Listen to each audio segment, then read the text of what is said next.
pensar, deixemos de fanfarronices. O nosso olhar não capta a realidade. É mentira. O nosso olhar, qualquer olhar, é já sempre uma interpretação da realidade. Basta ouvir duas pessoas a relatar a mesma coisa que viram numa estrada, um acidente. Basta que uma estivesse de um lado e outra do outro. Ou basta que uma estivesse dentro do carro e outra fora. E, portanto, o nosso olhar não é capaz, não tem capacidade de captar a realidade tal qual ela é. O nosso olhar é sempre uma interpretação daquilo que acontece. Não temos acesso direto à realidade mesmo. A realidade acaba sempre por ter aqui uma dimensão de mistério. Experimentamos isso na relação uns com os outros, mesmo se formos verdadeiramente honestos e profundos, mesmo na relação de amizade ou de afetivas que temos ao longo de muito tempo, haverá sempre alguma coisa que nos escapa do outro. O nosso olhar sobre a realidade, o nosso olhar sobre os outros, é sempre aquilo que nos chega, aquilo que eu sou capaz de ver e que nunca é a realidade toda. E isso não é mau. Isso é uma grande vantagem. Porque é isso que permite o nosso olhar ir mudando. Se eu captasse a realidade tal qual ela é, provavelmente não havia novidade, nunca. Não havia nada a fazer. O facto de eu não conseguir captar a realidade permite que o meu olhar se possa ir ampliando à medida que eu abro o coração para que a realidade me vá dizendo coisas novas. Provavelmente é isso, é ver todas as coisas novas. Não é que as coisas em si mesmas sejam novas. As coisas, provavelmente, vamos chegar a casa, vamos para a nossa vida e as coisas vão lá estar. Eles não tiveram nascido. As coisas e as pessoas vão lá estar. E nós também, passados meia dúzia de dias, também, a nossa mesma idade vem ao de cima. Vamos daqui um bocadinho melhores, mas daqui, esperemos, já temos experiência suficiente. Mas permite, se calhar, e o que a SEI pode oferecer é isso mesmo, é um olhar outro, um olhar novo. Um olhar com capacidade para se ampliar. E, portanto, isto é uma vantagem, o não captar a realidade toda. Depois, é óbvio que o nosso olhar é sempre é sempre uma opção. Mesmo que não seja o que devemos ou o que queremos, mas o que podemos, como nos foi sabiamente transmitido, é sempre uma opção. Olhar para a esquerda e não olhar para a direita, ou olhar para a direita e não olhar para a esquerda é já uma opção, fruto de várias circunstâncias. Mas é verdade. Quer dizer, eu ao olhar para a direita não estou a perceber o que é que está a passar na esquerda. E, portanto, a minha visão da realidade é sempre muito parcial. É sempre muito parcial. Isto requer e exige mesmo de nós uma grande humildade. É tão possível que numa mesma discussão possamos ambos ter razão. E é tão normal que assumamos que a razão está do nosso lado, absoluta. Porque muitas vezes estamos a olhar para a mesma realidade, mas a trazer ao de cima partes da realidade que nos tocaram mais ou que nos dizem mais e que o outro diz outra. E por isso, também aqui é uma vantagem e não uma desvantagem. Porque a realidade mesma tem muitos pontos, tem muitos lados. E eu, ao olhar para um lado, não vejo o outro. E, portanto, é só isso que permite que eu abra o meu coração a que outros me apresentem outros lados da realidade. Isto requer uma humildade enorme e uma responsabilidade incrível. Uma humildade enorme de saber isso mesmo, de que quando eu interpreto a realidade, quando eu me aproximo dos outros, mesmo quando eu olho para mim e para a minha própria história, é só a minha visão. Isto poderia ajudar tanto nas nossas relações. Eu acredito que a verdade existe. Agora, o acesso a ela é que diverge do que todos aqui falámos e do que temos vindo a ver, não é? Dos pontos de onde cada um parte, das circunstâncias concretas, das opções, enfim, de tanta coisa. E o olhar é a minha aproximação aos outros, à realidade.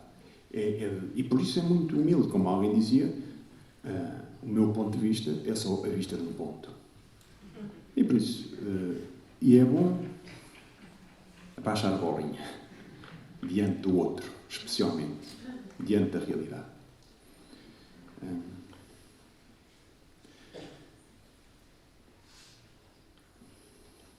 Permitam-me um testemunho pessoal.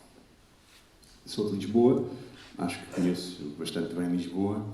Vivi em Lisboa até entrar para a Companhia de Jesus, depois andei um bocado por vários sítios e agora vivo em Lisboa outra vez. Até entrar para a Companhia de Jesus, conhecia mais ou menos bem Lisboa também à noite.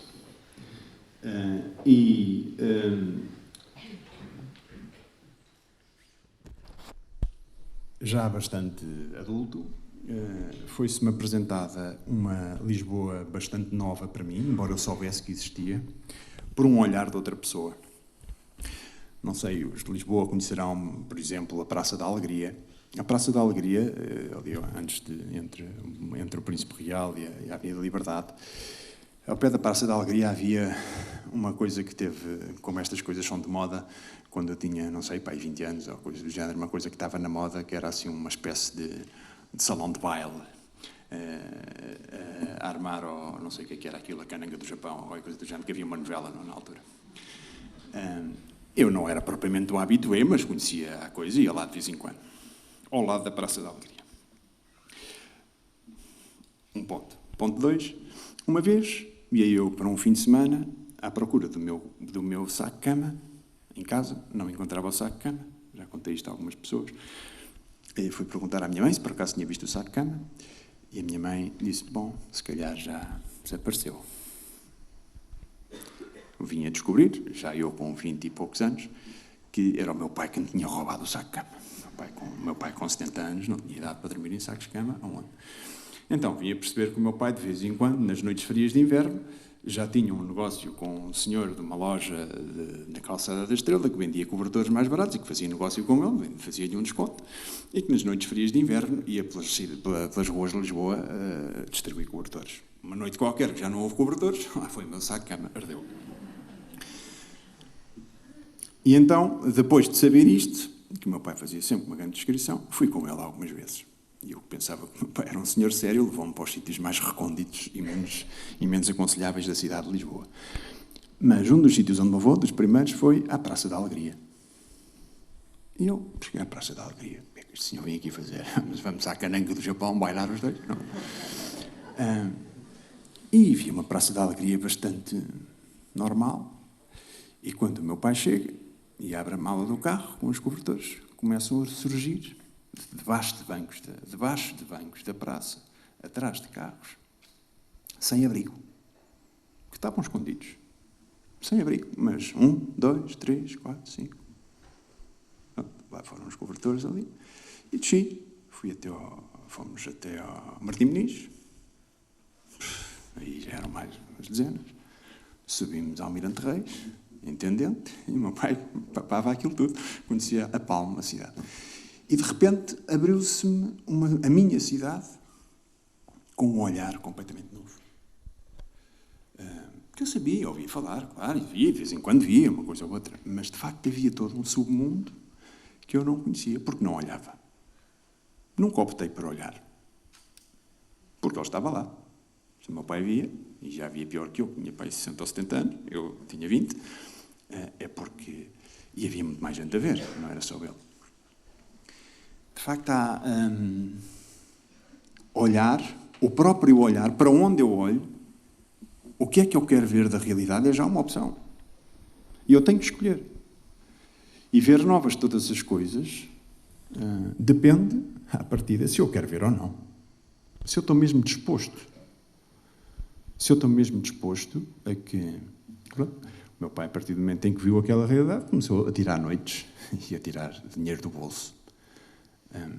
Pronto, se eu quero ver, então eu tenho que permitir que a realidade me interpelo, me desinstalo.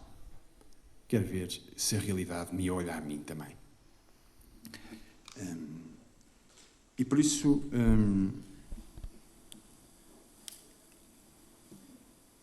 a maneira como olhamos para nós mesmos, para os outros, para a realidade, tem que ter, só pode ser novo, ou só podemos ver novas todas as coisas, se começamos a olhar com os olhos de Jesus Cristo. Não é? A primeira leitura de hoje é muito bonita, do profeta Baruque, que diz: larga o teu olhar amargurado e de luto e de ansiedade, sobe ao alto e olha para o Oriente. Sobe ao alto e olha para o Oriente. Deixa de olhar para ti, para o teu umbigo, para as tuas preocupações, para as tuas infelicidades, para os teus sonhos, para os teus desejos. Sobe ao alto e olha para o Oriente. E o que é que tu vês? Do poente, do nascente ao poente, os teus filhos, Israel, os teus filhos felizes, porque Deus lembrou-se deles. Tantas vezes nos escapa a felicidade nossa e dos outros porque olhamos demasiado para nós. E nós somos pouca coisa. E, portanto, olha para o Oriente. Orienta o teu olhar. Reorienta o teu olhar. Num tempo em que estamos todos tão desorientados. Olha para o Oriente. Vai para o alto. Olha em frente. Levanta a cabeça. Olha, reorienta o teu olhar. E vais ver que, se calhar, há um mundo um bocadinho maior do que tu e do que o teu umbigo. E o Evangelho acaba com esta frase, que é: toda a criatura verá a salvação de Deus. Toda a criatura verá a salvação de Deus. É uma promessa. Havemos de ver a salvação de Deus. Mas João Batista, através de citação do profeta Isaías, dá-nos a receita. E a receita para ver a salvação de Deus é altear os vales, baixar as colinas, endireitar os caminhos tortuosos, aplanarem-se as veredas escarpadas. Altear os vales, levantar quem está em baixo,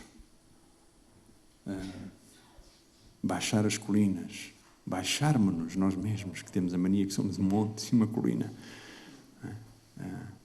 aplanar, ficarmos ao mesmo nível uns dos outros, endireitar os caminhos que tantas vezes são sinuosos na nossa vida. E não dizemos mentiras, mas uma verdadezinha também ninguém. Para me safar, para ficar bem na fotografia. Uma preocupação com imagem grande. E acabar com as escarpas que nos dividem uns dos outros, que nos põem uns em cima e outros em baixo.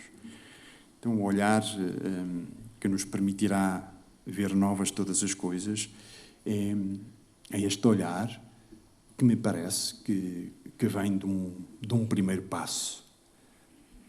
E só é possível porque é uma graça, que é deixarmos-nos olhar por Jesus, deixarmos tocar pelo seu olhar. O Padre Pedro Rupe tem esta frase: o teu olhar sobre mim transformará a minha vida. Quando olhamos, eu não sei se já fizemos toda esta experiência, mas sermos olhados por uma obra de arte, por exemplo, ou por uma paisagem. Quando nos pomos diante de alguma obra de arte que nos transforma, ou diante de uma paisagem incrível, e de repente mexem-se coisas cá dentro. Quem é que está a olhar a quem aqui? É a paisagem que nos está a olhar a nós, ou nós que estamos a olhar a paisagem? Somos tocados. Quando alguém nos olha nos olhos e nos deixamos olhar por essa pessoa nos olhos, somos tocados. Deixar-nos olhar também é difícil, porque pode ser uma exposição grande. Então, mas acho que é o caminho. Porque o olhar de Jesus sobre nós, o olhar de Deus sobre nós, é um olhar de amor só, que muitas vezes nos obriga a ir à nossa verdade, que nem tudo é rosas, como é óbvio, na vida de cada um de nós, se formos todos pessoas normais, mas que esse olhar, que nos pode tocar e nos pode desinstalar e pode ser difícil, transforma a nossa vida. E, portanto, a maneira como olhamos para a realidade cria a realidade. Não é só uma descrição, é porque cria uma nova realidade. E se eu me deixo olhar, eu também fico diferente. Há uma nova realidade que nasce em mim. Porque a maneira como eu olho, depois vou contar a outra pessoa aquilo que eu vi. E a outra pessoa conta a outra pessoa. E, portanto, quando chegar à terceira pessoa, já é uma realidade que está aí. É uma responsabilidade incrível a maneira como nós olhamos para a realidade, porque depois verbalizamos aquilo que olhamos. Então, peçamos esta graça, nesta ceia, nesta missa concreta, neste advento, que é este Jesus que quer vir de novo ao nosso encontro, de uma maneira mais profunda, que nos quer olhar olhos nos olhos e que quer transformar o nosso coração. Peçamos a graça de nos deixarmos olhar, de ter a coragem de sermos humildes, para que, de facto, possamos sair daqui mais transformados e que este Natal não seja só mais um Natal de luzinhas, também é só uma maneira de olhar para o Natal. Que o Senhor nos instale, que nos olhe e que nos faça também olhar para os outros com um olhar de misericórdia, de renovação e de amor profundo.